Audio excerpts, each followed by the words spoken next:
100 సంవత్సరాల మన ఆర్ఎస్ఎస్ ఉత్సవాల భాగంగా ఈరోజు మన ప్రాంతంలో రూట్ మార్చ్ చేసి పెద్ద సంఖ్యలో స్వయం సేవకులు అందరం కూడా ఇక్కడ సమావేశమై మరి ఈ సాయంకాల సమావేశంలో మనందరం పాల్గొంటున్నందుకు చాలా సంతోషం.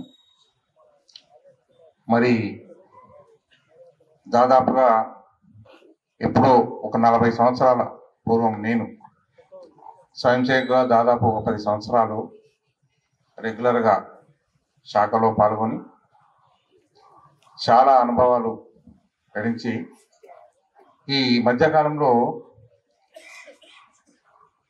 ఉద్యోగంలో చేరిన తర్వాత మరి కార్యక్రమాలకు బాగా దూరమైంది.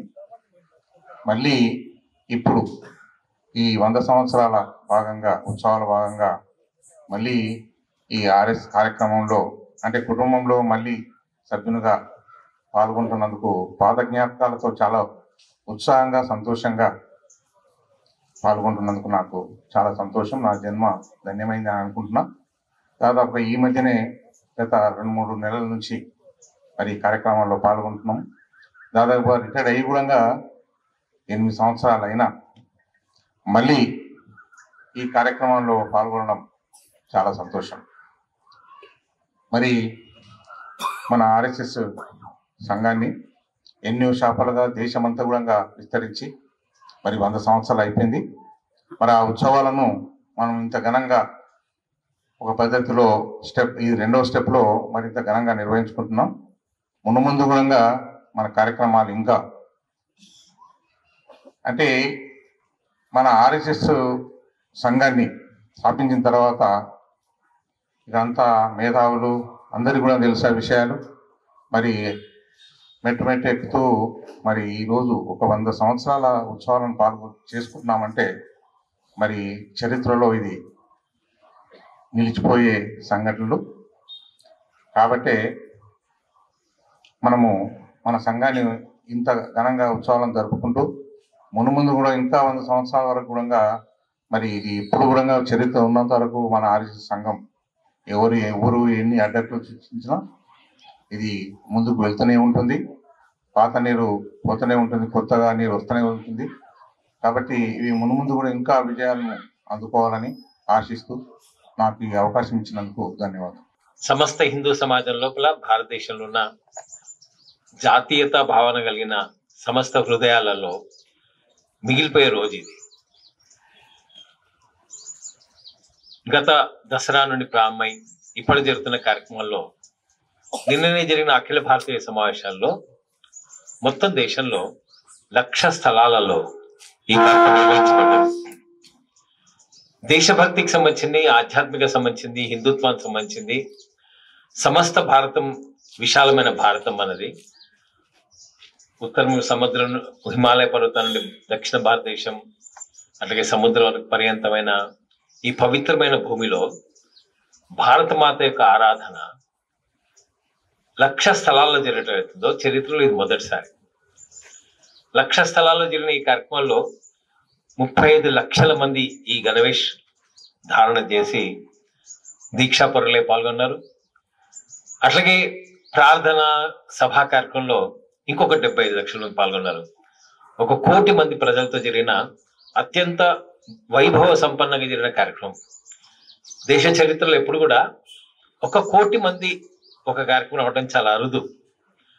పుణ్యక్షేత్రాలు, పవిత్ర నదీ జలాల్లో స్నానాలు అట్లాంటిలే దేశం కొరకి, ధర్మం కొరకి, సంస్కృతి కొరకి, దేశ విడల నిష్ఠతో ఒక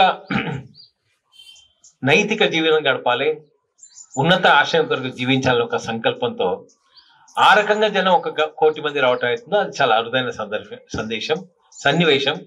కాబట్టి ఆ రకంగా ఇది ఒక విశేషమైన కార్యక్రమం. మనందరం స్వయంసేవకులుగా ఏ రోజైతే ఈ కార్యక్రమంలో పాల్గొంటున్నామో ఇప్పుడు ఈ సంస్థ రాష్ట్రీయ స్వయంసేవక సంఘ విశ్వవ్యాపితమైన సంస్థ. ప్రపంచంలో అత్యధిక స్వచ్ఛంద సంస్థలో అత్యధిక పెద్ద సంస్థ. ప్రపంచ మేధావులు ఎవరైనా సరే, ప్రపంచాన్ని పరిశీలించే వ్యక్తులు ఎవరైనా సరే యాక్సెప్ట్ చేసే ఒక పెద్ద ఫ్యాక్ట్ ఏంటంటే వరల్డ్స్ లార్జెస్ట్ ఎన్జిఓ ప్రపంచంలో ఏదైనా దేశం ఉందంటే అది రాష్ట్రీయ స్వయంసేవక సంఘ. అట్లాంటి సంఘ పనిలో మన అందరం స్వయంసేవకులం. 100 సంవత్సరాల నుండి మనము మన జనరేషన్స్ 5 తరాలు పనిచేసిన తర్వాత దేశంలో ఈ స్థితి వచ్చింది. ఇదొక విశేషత. రెండోది, ఈ రకమైన సామూహికమైన చిత్రం అవుతుందో అందరినీ కలిపే ఒకే ప్రేరణ భగవద్వజం, మన రాష్ట్రీయ చిహ్నం, మన జీవితాలకి అత్యంత ఉన్నతమైన ఒక ఆదర్శం. మన ఈ దేశంలో ఎప్పుడైనా సరే రాజు చక్రవర్తి అయినా సరే దేవుడి గదిలో అతని ఫోటో పెట్టం. ఈ దేశం యొక్క సాంస్కృతిక పరంపరలో నా గుడిలో, నా గది, మా ఇంట్లో ఉండే దేవుడి పక్కన ఎవరుండే అర్హత ఉంటుందంటే ఒక సన్యాసి మాత్రం ఉండే అర్హత ఉంటుంది.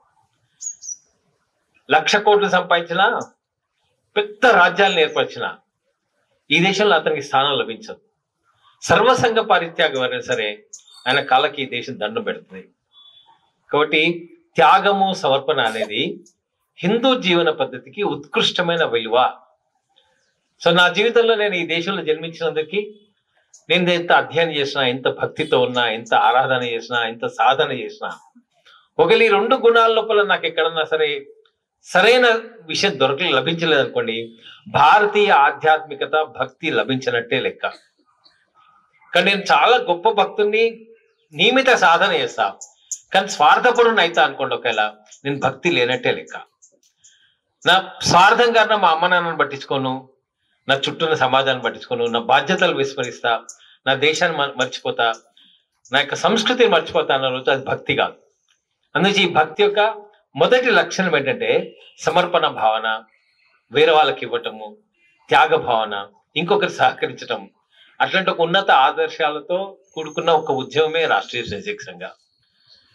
ఇట్లాంటి ఒక దృశ్యాన్ని ఈ దేశంలో కోరుకున్న వాళ్ళు ఎవరంటే, ఒక 100 సంవత్సరాల క్రితం ఈ దేశంలో ఎవరైతే గొప్ప మహాత్ములు ఉన్నారో, గొప్ప తపస్సును ఆచరించారో, భారతదేశం మొత్తము నడిచి ఈ దేశాన్ని ఎవరైతే సాక్షాత్కరింప చేసుకున్నారో, అట్లాంటి మహాత్ముల యొక్క ఊహ, అట్లాంటి మహాత్ముల యొక్క కళ నిజమైన సందర్భం రాష్ట్రీయ స్వయంసేవక సంఘం యొక్క 100 సంవత్సరాల యొక్క సందర్భం. ప్రత్యక్షంగా వాళ్ళు చెప్పారు కాబట్టి నేను ఈ విషయం చెప్తున్నాను. మాతృమూర్తులు అందరూ ఉన్నారు, ఎవరు కూడా మర్చిపోకూడదు. మన సమాజం, మన అందరి హిందువులు ఇట్లా ఉండడానికని 10,000 సంవత్సరాల పాటు కొనసాగుతున్న సాంస్కృతిక ప్రవాహంలో నేను ఒక హిందువు జన్మించడం నా అదృష్టం. ఈ పవిత్రం భారతదేశం జన్మించిన అదృష్టం. ఈ 10,000 సంవత్సరాల పాటు ఈ సంస్కారం అవుతుందో, ఒక్కోసారి మన ఇంట్లో పిల్లల తర్వాత మనుమడికి కూడా ఒక శ్లోకాన్ని నేర్పలేము, మనం ఒక పద్యం నేర్పలేము, సెల్ ఫోన్ వస్తే భయపడిపోతాం. మన ఇంట్లోనే, మన రక్తంలోనే ఉన్న వ్యక్తికి సంస్కారం వెళ్ళని పరిస్థితులలో మీరు ఒకసారి ఊహించండి.